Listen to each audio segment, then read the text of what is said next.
interim, the Met conducted a fourth inquiry led by DCS David Cook. However, the fourth investigation, which the family described as the first honest investigation into the murder, gathered insufficient evidence to prosecute Rees, Fillery and 3 other men for the murder. Hazel Blears then refused the family's request for a judicial inquiry.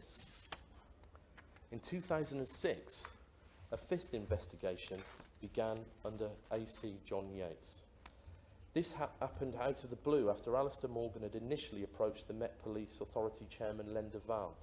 He had ordered the Commissioner to present his own report on the case prior to this. The family were initially deeply sceptical of the new Yates investigation. Devastatingly, after 5 years, the case again collapsed last year. The Morgan family solicitors have said that this was under the weight of the previous corruption. The accused, Jonathan Rees, Fillery and the Vian brothers, were ultimately acquitted because the defence would not have had access to all the documents in the case. The Metropolitan Police repeatedly mislaid crates of evidence due to the sheer number of documents the case had generated. Mr. Justice Madison also ruled that the Supergrass witnesses had been mishandled. I now turn to the situation the family find themselves in now. Since the collapse of the prosecution, the Met have publicly admitted corruption in the first inquiry. The family believe this corruption had an impact on the second, third, fourth and fifth inquiry. But what the family didn't know during any of the 5 investigations is the extent to which the relationship between News International, private investigators and the police had such an impact on the conduct of this inquiry. Jonathan Rees and Sid Fillery were at the corrupt nexus of private investigators, police officers and journalists at News of the World. Through the hacking scandal, we now know Southern Investigations became the hub of a web of police and media contacts involving the illegal theft and disclosure of information obtained through Rees and Fillery's corrupted contacts.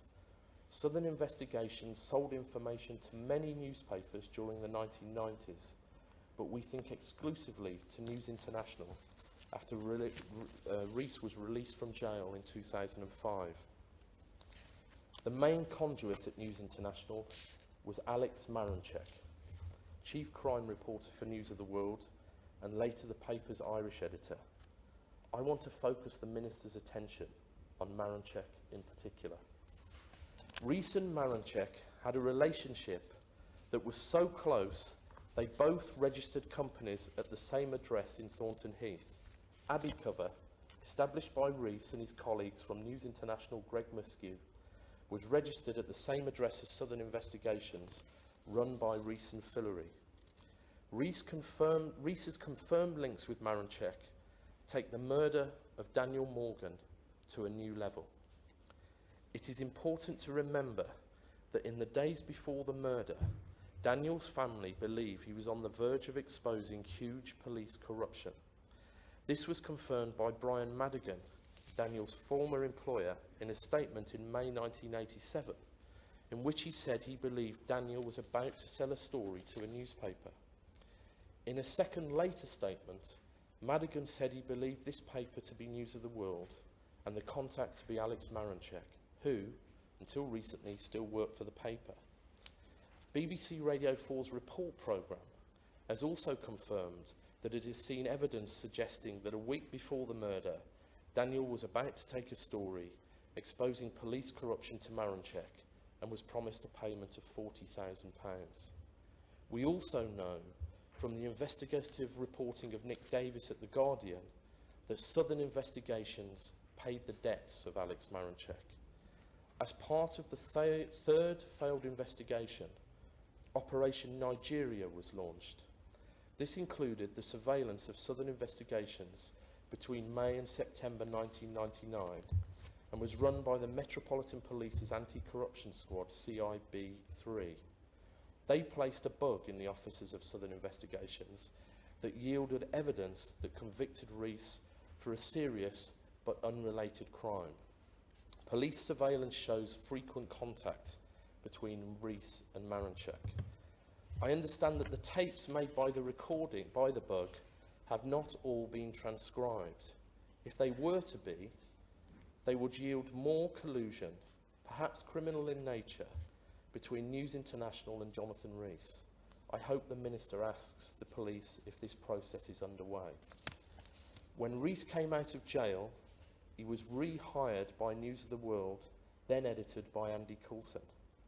Rees also founded a company called Pure Energy, which Maranchek was involved in. The police hold evidence to suggest that Rees discussed the use of Trojan devices with his associate, Sid Fillery. He was an associate of Philip Campbell-Smith, who received a custodial sentence on Monday for a crime related to blagging.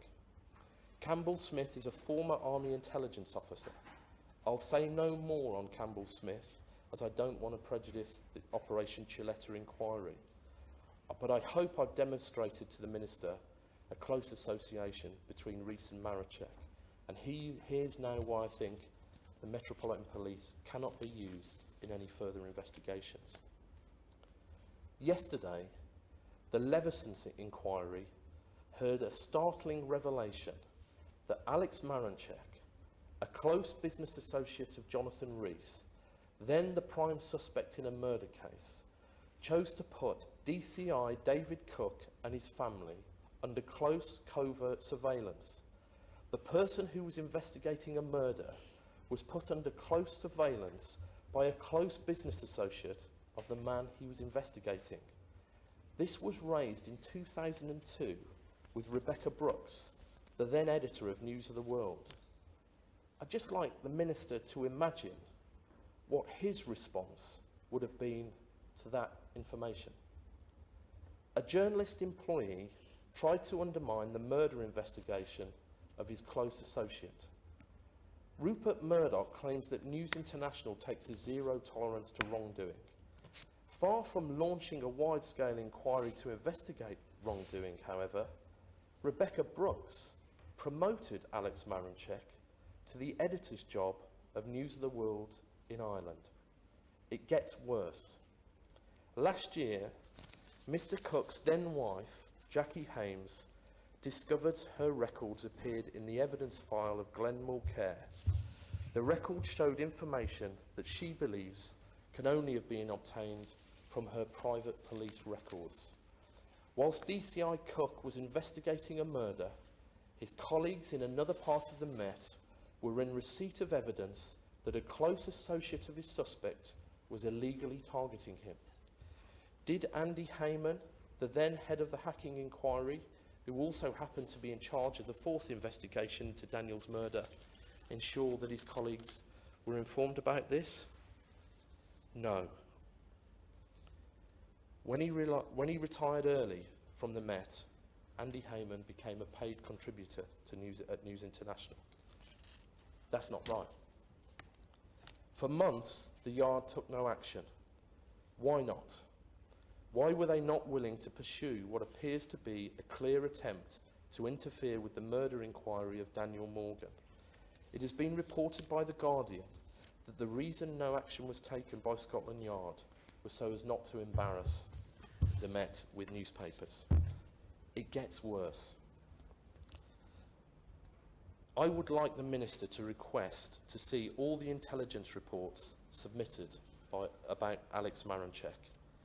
I believe the Met are sitting on an intelligence report from late 2002 that claims a police contact overheard Maranchek claim he was paying the relatives of police officers in Cambridgeshire for information about the Soham murders.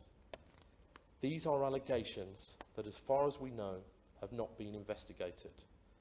I don't know whether these intelligence reports are accurate, but I do know that Alex Maranchek was involved in writing stories about how the Manchester United tops of those young girls were found. I also believe that at least one of the Soham parents appears in the evidence file of Glenmore Care.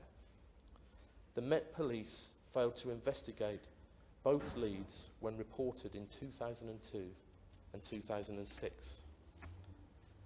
I think Rupert Murdoch owes the Morgan family an apology. And I don't think he's made his last apology to the grieving parents of murdered children. Mr. Betts, Daniel's family will never see his murderer brought to justice. Corruption at the Metropolitan Police has ensured that. But the Minister has it in his power to see that they get an explanation as to the failure. He can only do this if the next investigation has their confidence. They seek a judge-led inquiry into the police's handling of this murder because they've lost confidence in the police. Under the circumstances, wouldn't anyone?